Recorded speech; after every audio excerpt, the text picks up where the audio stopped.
সুপ্রিয় দর্শক, আসসালামু আলাইকুম রহমতুল্লাহ। প্রিয় খামারি ভাই বোনেরা, সকলে কেমন আছেন? আশা করি ভালো আছেন। দেশ এবং দেশের বাইরে থেকে যারা ভিডিওটি দেখছেন তাদের সকলকে স্বাগতম। তো বন্ধুরা, আপনারা যে মুরগির বাচ্চাগুলো দেখতে পাচ্ছেন, এই মুরগির বাচ্চাগুলো আমরা কোন কোম্পানির বাচ্চা ক্রয় করেছি এবং খাদ্যটা কোন কোম্পানির দিচ্ছে এবং কত টাকা পিস বাচ্চা ক্রয় করেছে এবং কত পিস বাচ্চা আমরা কিনেছি এবং মোট কত টাকা লেগেছে, এই বিষয়টি নিয়ে আপনাদের মাঝে আলোচনা করব। তো চ্যানেলে নতুন হয়ে থাকলে অবশ্যই চ্যানেলটিকে সাবস্ক্রাইব করে সঙ্গে থাকবেন। আর যারা সাবস্ক্রাইব করছেন তাদেরকে অসংখ্য ধন্যবাদ। ভিডিওটি না টেনে সম্পূর্ণ ভিডিওটি দেখবেন। তো যারা আসলে নতুন করে খামার করতে চান এবং নতুন করে খামার দিতে চাচ্ছেন, অনেকের চিন্তা ভাবনা থাকে যে কোন কোম্পানির বাচ্চা ব্যবহার করব এবং কোন কোম্পানির বাচ্চা নিলে ভালো হয়। তো আমি প্রথম আপনাদেরকে একটি কথাই বলি যে বাচ্চা সকল কোম্পানির বাচ্চাই মোটামুটি ভালো। তো আমরা প্রতি ব্যাচেই একবার দুইবার করে আমরা মনে করেন বিভিন্ন কোম্পানির বাচ্চা চেঞ্জ করে থাকি। দেখা যাচ্ছে যে এক কোম্পানির বাচ্চা দুইবার ব্যবহার করলাম, তারপরে আরেক কোম্পানির বাচ্চা নিলাম। এভাবে চেঞ্জ করে করে দেখি যে কোন বাচ্চার কেমন কোয়ালিটি এবং কেমন ওজন আসে এবং খাদ্য চেঞ্জ করে থাকে। আর প্রথম আপনাদেরকে একটু কথাই বলি যে এভাবে আপনারা যদি বাচ্চা এবং কোম্পানি চেঞ্জ করে করে করেন তাহলে কিন্তু অনেকটা কিন্তু শেখা যায় এবং বোঝা যায় যে কোন কোম্পানির বাচ্চা এবং খাদ্যর মান ভালো। কিন্তু এইভাবে যদি আপনারা ব্যবসা করতে চান সেক্ষেত্রে কিন্তু অবশ্যই আপনাদের কিন্তু নগদ অর্থ দিয়ে কিন্তু বিজনেস করতে হবে। আর বাকিতে যদি যারা বিজনেস করেন তারা কিন্তু একটা কোম্পানি এবং একটা ডিলারের সাথে কিন্তু আপনাদের লেগে থাকতে হয়, কারণ বাকির হিসাবটা সম্পূর্ণ হলো আলাদা। আর আপনারা যদি নগদ টাকা দিয়ে ব্যবসা করেন সেক্ষেত্রে দেখা যাচ্ছে যে আপনারা বিভিন্ন কোম্পানির বাচ্চা, যখন যে কোম্পানির বাচ্চা রেট কম পাবেন, খাদ্য রেট কম পাবেন অথবা খাদ্য এবং বাচ্চার মান ভালো পাবেন, সেই কোম্পানির বাচ্চা এবং খাদ্য কিন্তু আপনারা নিতে পারবেন।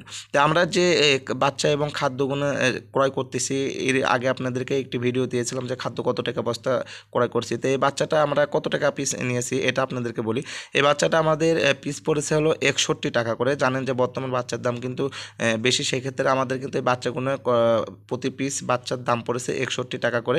এবং এখানে 1200 পিস বাচ্চা আছে। 1200 পিস আমাদের বাচ্চা মোট ক্রয় করতে লাগছে 73,200 টাকা, অর্থাৎ 1200 পিস বাচ্চা আমাদের মোট কিনতে লাগছে 73,200 টাকা এবং প্রতি পার পিস বাচ্চা আমাদের 61 টাকা করে পড়েছে। বর্তমান বাচ্চার দাম কিন্তু বৃদ্ধি, 60 থেকে 65 টাকার মধ্যে কিন্তু বাচ্চার দাম। আর আপনার খাদ্যর দাম আমরা কত টাকা করি, আপনারা এর আগে ভিডিওটি দেখছেন যে আমরা খাদ্য কিন্তু সম্পূর্ণ নগদ 3350 টাকা করে খাদ্য কিন্তু কিনে থাকতেছি। এখন যে বাচ্চাটা আমরা কোন কোম্পানি নিয়েছি, বাচ্চাটা আমরা নিয়েছি আপনার হলো স্বদেশ। আপনারা জানেন যারা খামারি এবং যারা খামার করতেছেন দীর্ঘদিন ধরে তারা কিন্তু স্বদেশ কোম্পানির নাম শুনেছেন অবশ্যই, আবার অনেকে স্বদেশের বাচ্চা কিন্তু নিয়ে থাকেন। তো এর আগে আমরা বিভিন্ন ব্র্যান্ডের কোম্পানির বাচ্চা নিতাম এবং ব্র্যান্ডের কোম্পানির খাদ্য নিয়ে ব্যবহার করছি। তো এবার আমরা দেখলাম যে বিভিন্ন ছোট ছোট যে কোম্পানিগুলো আছে সে সকল কোম্পানিগুলো বাচ্চা এবং খাদ্যর কোয়ালিটি আপনার ব্র্যান্ডের কোম্পানির খাদ্য সে এবং বাচ্চা সে কিন্তু মানে ভালো হচ্ছে। সেক্ষেত্রে আমরা মনে করেন এবার স্বদেশের বাচ্চা নিয়েছি এবং খাদ্য খাওয়াচ্ছি নিউ হোপে। তো দেখা যাক আলহামদুলিল্লাহ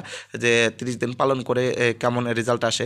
তো বাচ্চাগুলো মোটামুটি অনেক ভালো। মাত্র আমাদের এই 5 দিন বয়সে বাচ্চা মাত্র 2 পিস মারা গেছে। 1 পিস কার্টুনে মারা গিয়েছিল এবং 1 পিস পরবর্তীতে একটু দুর্বল হয়েছিল, সেক্ষেত্রে মারা গেছে। আবার এর আগে যে আমরা অনেক বাচ্চা নিয়েছি, অনেক বাচ্চা দেখা যায় কার্টুনে 10টা-15টা কিন্তু মারা থাকে। সেক্ষেত্রে বাচ্চাগুলোর কোয়ালিটি এবং গুণগত মান কিন্তু অনেক ভালো।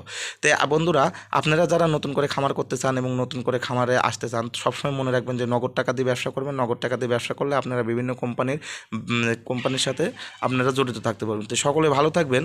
পরবর্তী ভিডিওটি পাওয়ার জন্য অবশ্যই চ্যানেলটিকে সাবস্ক্রাইব করে সঙ্গে থাকবেন আর লাইক কমেন্ট শেয়ার করবেন। সকলে ভালো থাকবেন। আল্লাহ হাফেজ।